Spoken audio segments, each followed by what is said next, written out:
Everyone, and welcome to the College Chats podcast. On this episode, I'm pretty excited to kick off a new series where we talk to our guests about their favourite sporting memories and any memorabilia that they've collected over the years. But first, we're the chaps. I'm George. I'm joined by AC. Welcome back, AC. He dragged himself away from volleyball for at least an hour. How are you, my friend? Yeah, good to be back. We're on a bye week this week as we prepare for the National Championship semi-final next Wednesday. So, very much in a good place and excited to be back on and chatting with a great guest. Yes, it is a great guest. When we started thinking about this series, we tried to think about people who would have good stories about great sporting achievements. And of course, I mentioned the SEC first, so no great surprise that we ended up with someone from the SEC. But if you've ever listened to a call with the Southeastern Conference League office, you will have heard the dulcet southern tones of our guest. You'll often see him hovering over the shoulder of Commissioner Sankey, but his job is much more than this. He is the communications director for the SEC as well as spokesperson for the conference. And I'm not sure how well known this is. I'm sure it is for those who know him well, but he's a huge, and I mean massive, baseball fan, which we're sure to talk about in a moment or so. So it's great to welcome Chuck Dunlap. Hi, Chuck. Welcome. How are you? Hey George, how are you? Yeah, we're doing fine, thank you. And we were just chatting before about the great Birmingham, Alabama winter of 2025. So we know that you're shivering in the offices just now. We thought the idea of this came about in a slightly separate entity, but one of the things that struck me when I messaged you was that you sometimes post photographs on Instagram of the office, and I couldn't help but notice. I think your photograph was about something specific, but I couldn't help but notice some of the things hanging against the wall. So I thought you would be a great guest, and of course, having been at the SEC for quite some time, I'm certain that you've got lots of really great stories. But let's start off. Let's start off with the pinnacle, right? Because before we delve into college football, I thought it would be good to talk about the sporting memories that you have, and maybe a little bit, Chuck, about how you get into sports. Why is sports so passionate for you? Well, I guess growing up, and it probably is what started my love for baseball as well. I was, born in the mid '70s, raised in the '80s, and I was raised in a very rural Mississippi, halfway between Starkville and Jackson, Mississippi. And if you know anything about baseball in the early to mid '80s, I was literally lived a little leaguer's dream. 45 minutes south, I'm sorry, north. I had it was Will Clark, Rafael Palmeiro, Jeff Brantley, Bobby Thigpen. They were all at Starkville at Mississippi State, and then 90 minutes south in Jackson, the Double A affiliate for the New York Mets was there, and you had Darryl Strawberry, Lenny Dykstra, literally everybody from that '86 World Series team came through Jackson, except for maybe Doc Gooden and Keith Hernandez. So um, that's kind of where my love for baseball kind of got started. The place I grew up is very much a high school football mecca. I think they have the most state titles of anybody in the state of Mississippi, and I was lucky enough to play for them for a few years, and we won a lot of games and just everything about sports, especially football and baseball, that I was around so much growing up. When I got to college at Mississippi State, after I played 2 years of JUCO football and then gave it up, and just decided I wanted to be on this side of it and no longer on the field. I wanted to be behind the scenes, and this. So I got into the back then it was called sports information, and then merged into media relations. Now it's communications, but I was able to do that with some marketing and administration aspects from Mississippi at Mississippi State from 1996 to 1999, and that's when I really realized I really like this. I was fortunate and sort of right place, right time, and was able to get an internship here at the SEC in 2000, and was just like I said, I was fortunate to be here when changes were being made from a staffing standpoint, and and it's my first and ever job, first and only job. And 25 years later, I'm still here. So that's a quick background on my passion for sports and what led me here. What a great job it's turned out to be. Talk about being in the right place at the right time, Chuck. That explains a lot about your passion for the Mets, because you very kindly sent across some photographs to us ahead of the call. And for someone, as you can see, who likes the odd piece of sporting memorabilia, I was taken aback by how much stuff that you've got at home. It's actually a two-parter. The Double-A team is just part of it. Probably a larger reason for my passion for the Mets is, believe it or not, I'm sure you cannot tell from my accent, but my father is actually from New York, and his family is a big Mets family. So when you combine those two things, the question becomes more or less, how are you not a Mets fan? Well, that explains a lot, because my brother's a big Mets fan and travels across on occasion to City Field to watch games, and I think he gets frustrated by the number of, certainly in this country, the number of Yankees fans there are, right? So wherever he finds a Mets fan, he tries to understand where they've come from. Yeah. So let's touch a little bit on your sporting memories then, and I'm not pushing you into baseball if it's not going to be baseball, but where do your really fond sporting memories come from? What's the one that jumps out at you? After 25 years here, it's really hard to come up with just one. Well, my top, if we're talking just my life in general, my top memory by far would probably be high school, where we won a state championship on the last play of the game on a field goal.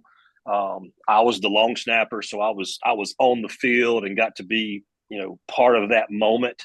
That one defining moment, that's probably the one that means the most and stands out to me personally.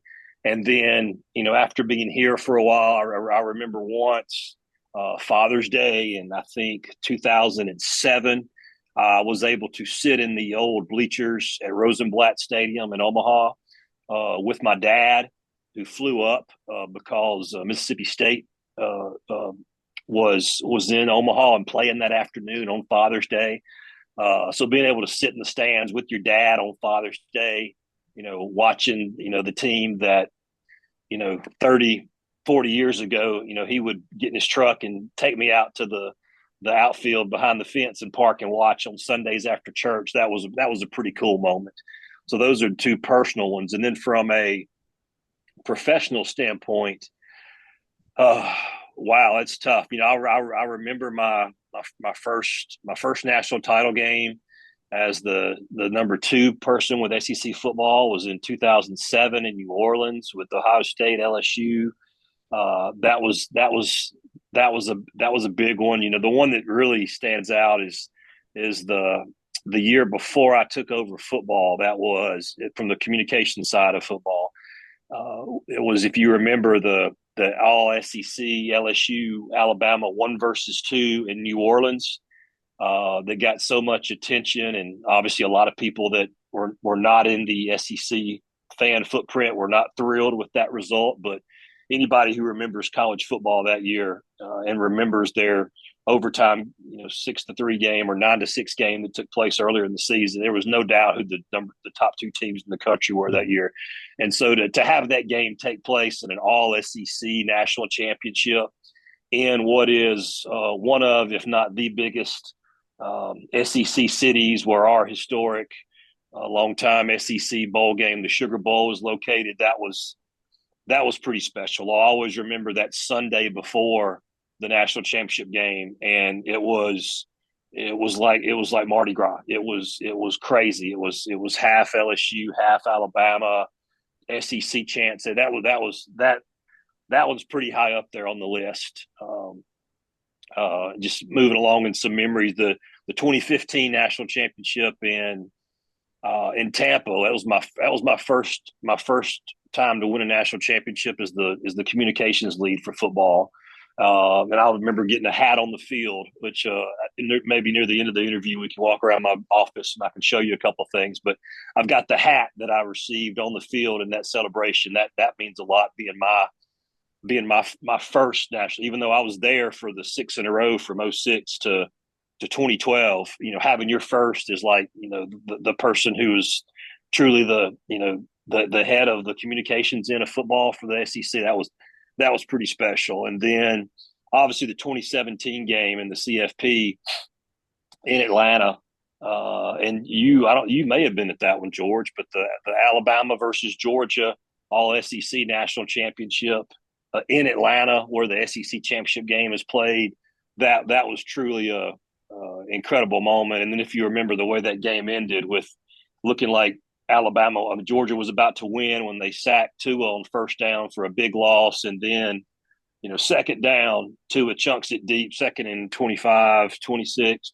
Tua chunks it deep to a little known freshman wide receiver that named Devonta Smith, who many years later people would come quite familiar with. So that was that was a big one. And then obviously you had the odd year of COVID. One of the funniest moments in your jersey in the background makes me think of it. I think that looks like a jersey from Miami, where Tebow's next to last game, where they played Oklahoma in the BCS national championship. That's right. Yeah, it is. One of the funniest moments that I remember, at least from Tebow's career, late in that game, he got an unsportsmanlike conduct penalty, a safety that had been doing a lot of yapping with Tebow in the media and on the field. Tim had just finally had enough, and what was very unlike him, after a first down, I think kind of sealed the game and guaranteed they were up 10 and they were going to keep the ball and the clock would run out. Tebow got up and Gator chomped in his face and drew a 15-yard unsportsmanlike penalty. And if anyone who is remotely close to our age and remembers Tim Tebow playing college football, that is something that obviously was very unlike him. And that became a very iconic moment, didn't it? Because there's that then, well, not then, but now there's like a million memes of Tebow doing that, right? As you say, it was so unlike him to get into that, but it shows you the emotions of the day. Yeah, so that was a pretty funny moment, and I see that. Look, I remember that logo from that game in Miami. I can see it big and bright on that jersey you have framed behind you. Being with the SEC for the last 2.5 decades, you will have come across some of the biggest characters in the history of college football. Talk to me, if you will, about the best character. If you had to pick one person that you've had to deal with in the last 25 years, who would you pick as the guy that probably had the biggest impact on you, or the biggest imprint on you? Well, certainly Tebow's final appearance at SEC Media Days, which is an event that we've been lucky enough to have for Georgia at the last few years. Hopefully that will continue in Atlanta here in a little over 5 months, George. So I hope you've got your Sky Miles ready to come pay us a visit. Tebow's last appearance at SEC Media Days was one of the most like star-studded. We had from, I think, a professional boxing champion there. You had a massive ESPN element from a fan standpoint. That was one of the big ones that stands out for me. But honestly, I think it might have been topped a few years later by a certain Heisman Trophy winner from Texas A&M named Johnny Manziel, who that was an absolute insane media day appearance, because he had gotten in some trouble earlier in the summer at Archie Manning football camp. And I don't think he had spoken about it since. I think there were also some other things going on from maybe seems silly in 2025, but from a compliance standpoint and receiving some compensation for signing some jerseys. I think he was dealing with some of those things, which back in 2012 or 2013, when this happened, was a much bigger topic than it would be today. And so his appearance, probably from a media standpoint, as far as you have to keep your head on a swivel or you would literally get run over, that's probably been the most star-studded event, where you just you'd have to stand back and watch, because you would think the biggest celebrity or the president was coming through when he made his appearance that year. So that's definitely one. I'm trying to think. I keep some helmets back here to pop my memories, but certainly those two are definitely definitely some characters. Obviously, I was around for Les Miles for many years. He actually sang me "Happy Birthday" on the weekly media teleconference once.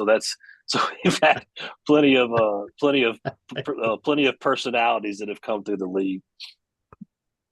What was Amazing. What was Steve Spurrier like as because he was a head coach at both Florida and South Carolina, and he would have been during the early, I guess, the early time that you were. Yeah, he stepped away from Florida very early in my time, and then he was back at Carolina for a while. I think with him, the biggest memories I had with Steve were he was always the highlight of media days for sure. He was the one everybody looked forward to just because it did not matter how what his age may be now compared. He was always going to come ready and feisty, and people knew he was going to throw barbs, and people would just learn not to take it personally. But maybe if he threw barbs at you, it's because he liked you and respected you. But one of his last media day appearances, you mentioned memes earlier, and Lord knows there's a lot of famous SEC memes out there, but one of the most iconic is probably Spurrier, who was well known for wearing sunglasses indoors in front of a fountain machine, a soda machine at an Arby's in Birmingham, and at the food court with his tie undone, sunglasses on, giving a big smile and thumbs up to the camera. That was a famous media day moment, and but just Spurrier was always entertaining. But I tell you what, I used to moderate that big room at media days before I became the communications lead in 2013, and I always dreaded that appearance because he was the toughest head coach I've ever had to moderate, because he really didn't take your lead. He was going to lead. Mm-hmm. He was going to pick who the next question came from, how many follow-ups. Everybody else was fine to let you kind of run air traffic control, not Steve. Steve is going to do it himself, and so it was always a little bit of a challenge to moderate him. So that's one I certainly have not missed. I can imagine. I think I'm right in saying Shane Beamer recreated that photograph. I think at his first SEC media days. I'm sure I saw, because I wasn't quite certain about the background to it, and then very quickly got familiar with the fact that he'd recreated it, which was quite interesting. He is, and Shane is very good at social. I know he works a lot with his social and marketing folks, and they do things like that quite often. But that was I remember that remaking of the famous image quite well. That was very well played by Coach Beamer and staff.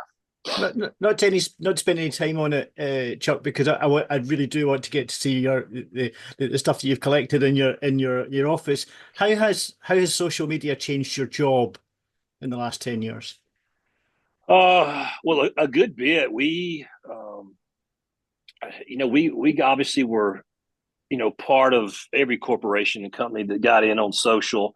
I'd have to check my bio here, but I reluctantly was kind of forced to get on Twitter sometime during 2009, 2010 by our social media lead at the time, our first one ever, who was getting the SEC started, and so he got me going with the SEC Chuck Twitter feed, and I would play around with it and put some things in there, and it became 50, and then it became 500, and I was like, you know what, it's never going to get above 1,000, and then it would hit 1,000, and then I was like, well, it's done, and then it gets to 10,000, and all of a sudden a blue verification thing pops up, and it became where I've had to learn pretty quick that even though I try to have fun with it and keep it lighthearted and always try to especially respond to fans who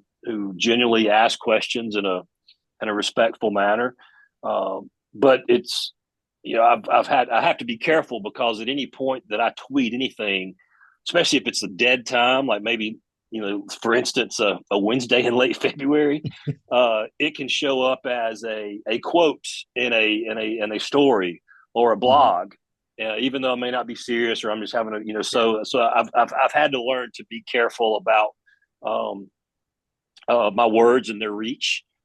Even when kidding around, it's now granted you can certainly tell when I tweet a story or official stance from the SEC or a link to our website.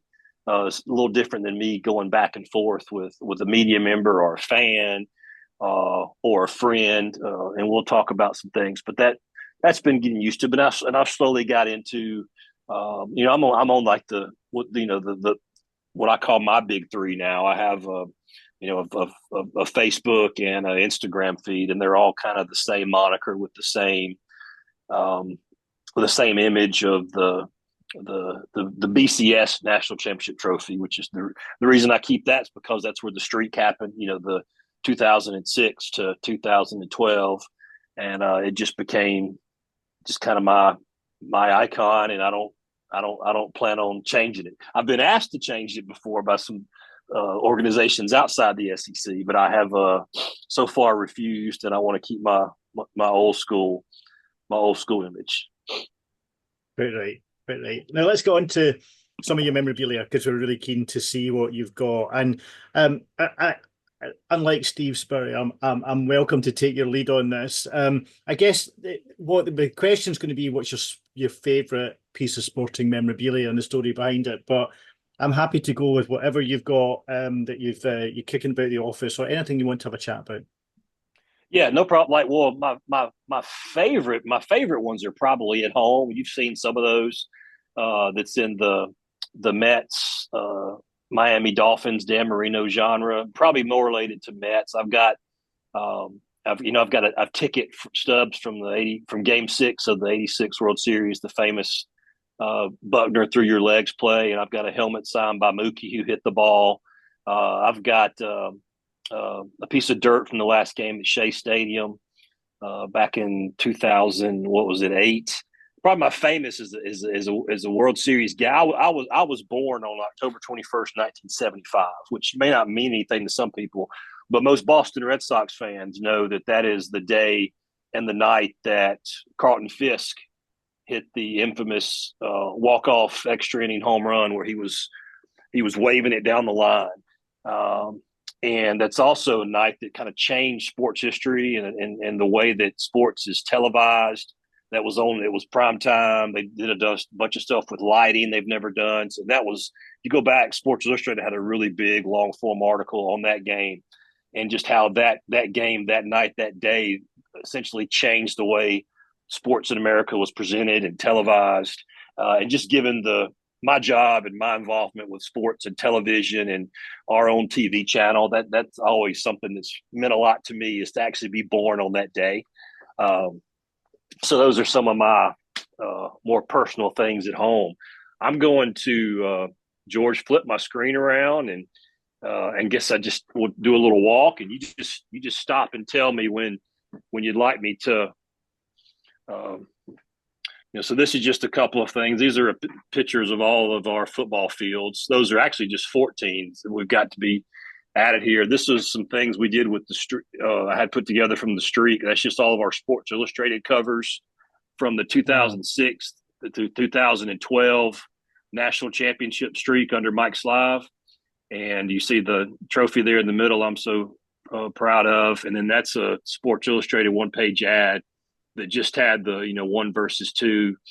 I keep those above my desk just because those are things that were pretty memorable. Here's that book that I think you saw the picture of, with Armin Catalian and John Talty. John actually lives here in Birmingham, and he came by to sign it last week.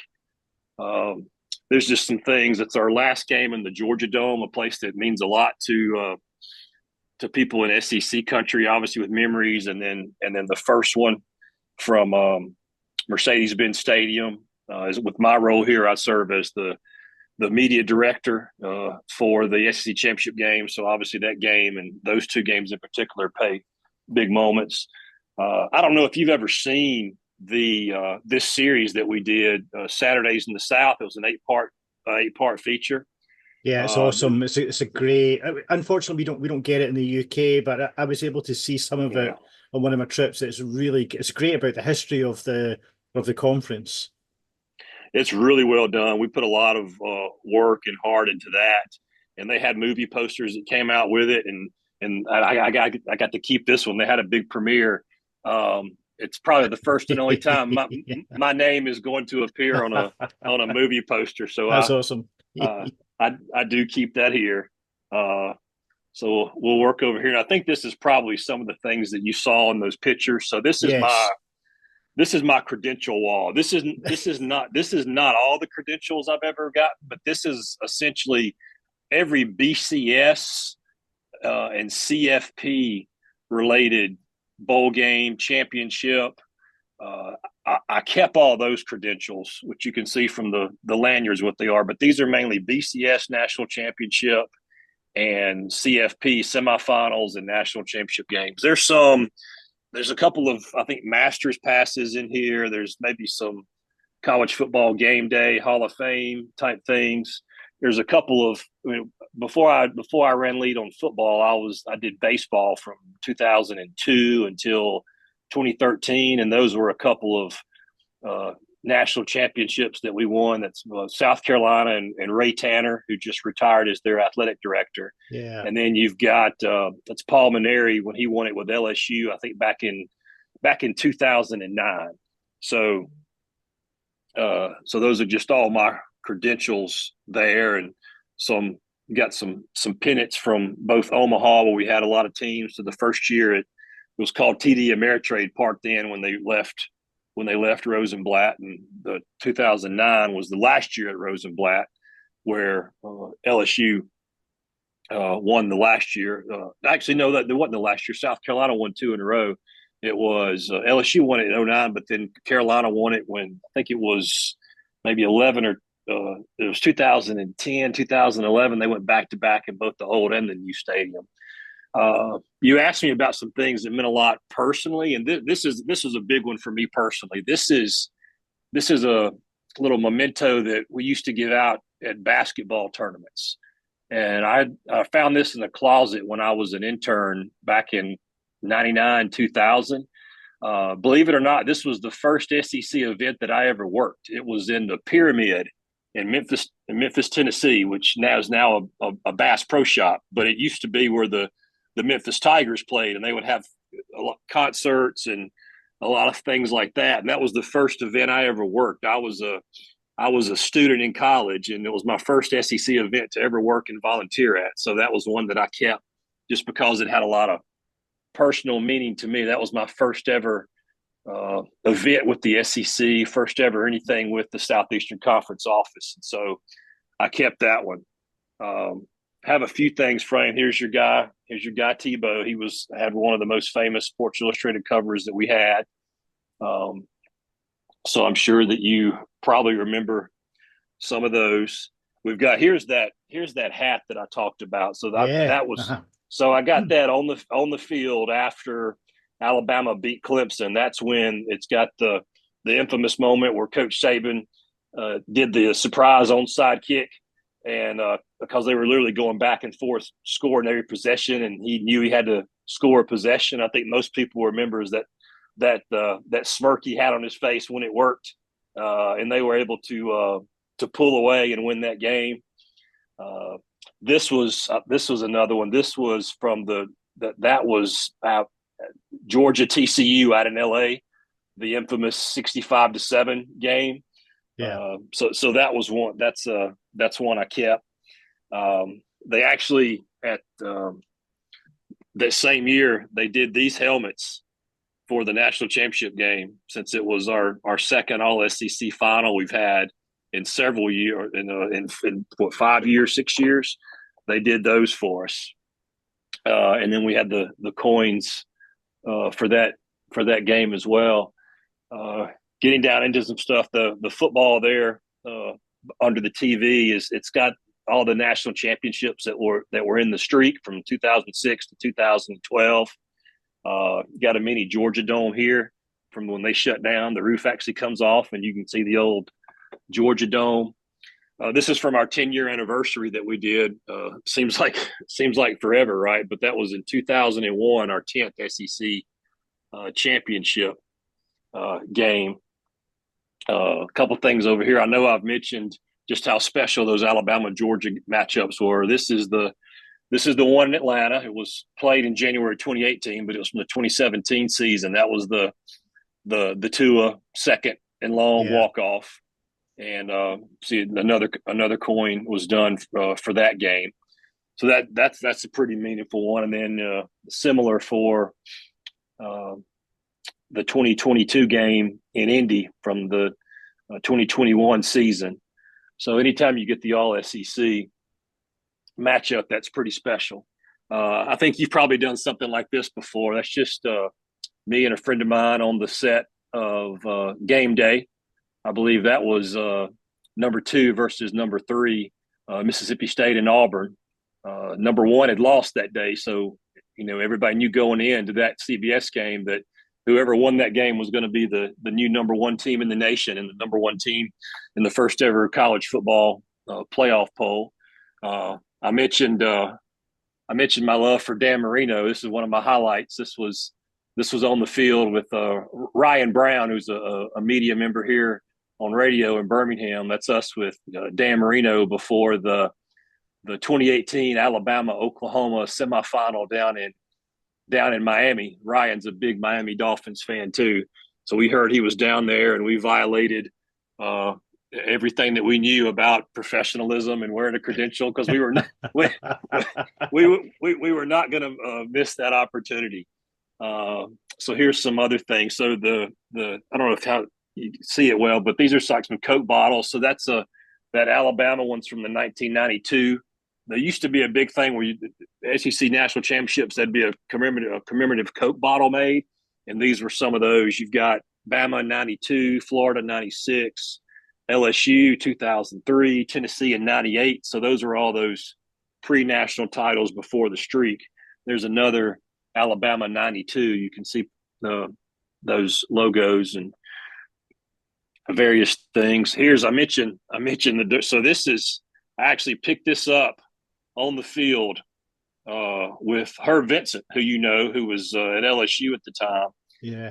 But this is dirt from the infield at the last ever game at Rosenblatt Stadium. South Carolina won the national championship, and we were down on the field, and we brought these with us just because we knew how special Rosenblatt was to our league and our history. And for example, Herb was there back in the infamous Warren Morris walk off against Miami, and other walk-offs that LSU have had in their dominant streak in Miami. So, and it's got some various coins. Oops, I dropped my earpiece. Let me put that back in. Sorry about that, George. That's okay. Some various coins, some of which were used Missouri, and when Texas A&M first joined the league, these are the coins that Mike Slive used at the midfield at the opening coin toss for those games. So just a couple of things. I mentioned earlier about that Father's Day game. That's we were both a little younger then, but that's me and my dad in front of Rosenblatt for that game and that special moment. So those are a few things, and then obviously got a couple of college degrees here, undergrad at Mississippi State and graduate school at UAB, which for those not familiar stands for the University of Alabama at Birmingham. So they have a pretty good history of basketball and have had some pretty good times in football here the last 10 or 15 years as well. And they're here in town. So the football stadium's just across the road from you, isn't it? Am I correct? It is. Yeah. We've had, Legion Field was a pretty historic field that is still there. They recently tore down the upper deck just because of an age and safety, and they've built a smaller stadium right across from our office called Protective Stadium, which is home to UAB football. It is home to the Birmingham Stallions of the USFL/XFL. It is the home of the Birmingham Bowl, which is a college football postseason game that pits the SEC versus the American team. We have the high school state football playoffs are played here. Like I said, mentioned concerts. There's been Garth Brooks and some other acts. So it's it's done quite well. There's a minor league soccer team that plays here, so it's smaller than Legion Field. It probably sits, for concerts, I can probably get around 50. For normal sporting events where they need the field, it's probably in the lower to mid 40s. But a very nice stadium, very well done, and very convenient to downtown. So that was a quick tour of the office. Happy to answer any questions or go to any other topic you want to, but just wanted to show you around and show you some of those what I would call very random items. That was awesome, Chuck. Yeah. Thank you. I don't want to sound condescending. The biggest thing that I learned from that takeaway is that the Memphis Pyramid wasn't always a Bass Pro Shop. I visited Memphis once, and our hotel room looked over it, and we thought, when we must go there, what is it? And when we arrived, we realized it was a Bass Pro Shop, but not understanding what the history of the building was. With a very nice hotel inside too. But I tell you what, in the mid 90s, there was not a bigger place in sports than the Memphis Pyramid. That is where many of the Tyson fights took place. That would, the pay-per-view fights back in that era. You had, obviously some years it was pre-Grizzlies, but the Memphis Tigers have always had a pretty big following. It was if you were going to do a concert, that's where you wanted to do it, just because it was so new, it was so unique. There was a probably a 5-year run where there was no more sought after venue in sports and entertainment in America than the Memphis Pyramid, believe it or not. Wow. That's awesome. I missed this earlier when we were talking, and you'd ask about some of my favorite moments. And from my professional role to my role as a parent to a lot of different roles. And this has nothing to do with the outcome of who won and lost the game. But one of my favorite moments that I've ever witnessed is that year after the Alabama-Georgia national title, part 1, where Tua threw the walk-off. That following December in 2018, the SEC championship game, Alabama and Georgia rematched. It was very much like the national championship game. It was Georgia taking a lead, had a double-digit lead coming out of the half. And if you remember, I think it was maybe halfway through the third quarter, Tua was injured. Mm-hmm. And he left the game. And then you had Jalen Hurts come in, who had been benched since halftime of the national championship game the year before, had, taken his medicine, been a good teammate. He had played some mop-up duty, but Tua was clearly the starter, and it was clearly his team. And then Jalen was called on to come in that game for the first time all season with some, really minutes that mattered. And, for him to have that moment and from double digits down to lead his team back to a last second victory, which he had a running helicopter type touchdown. He was named MVP of the game. I can see his smile to this day, see how much it meant to him, seeing him crying, seeing his family, his parents crying, different kind of crying than what they were having to fight back in January, 11 months earlier, obviously, because they knew there was, had something new to deal with. And then post game, nobody's ever seen this. Nick Saban cried. It just so emotional. He was so happy for not just what Jalen did, but how he handled himself, the example that he was, the example that he set. It was just everything that sports is about, should be about, supposed to be about, is about to a lot of us. It was just an absolutely defining moment for SEC football, for Jalen personally, for our championship game, and for really everything that Jalen Hurts has become in life. Which as of 3 weeks ago is now Super Bowl champion and Super Bowl MVP, and so that was a very, very neat moment to be a part of, and to say I got to witness it, and maybe one of my professional favorites, just because of the movie-like dramatics that took place in a complete 180 role reversal in that 11-month time frame. Yeah, absolutely. history in the making. As always, when we've got a really great guest, we run out of time. So that's all we've got time for on the podcast.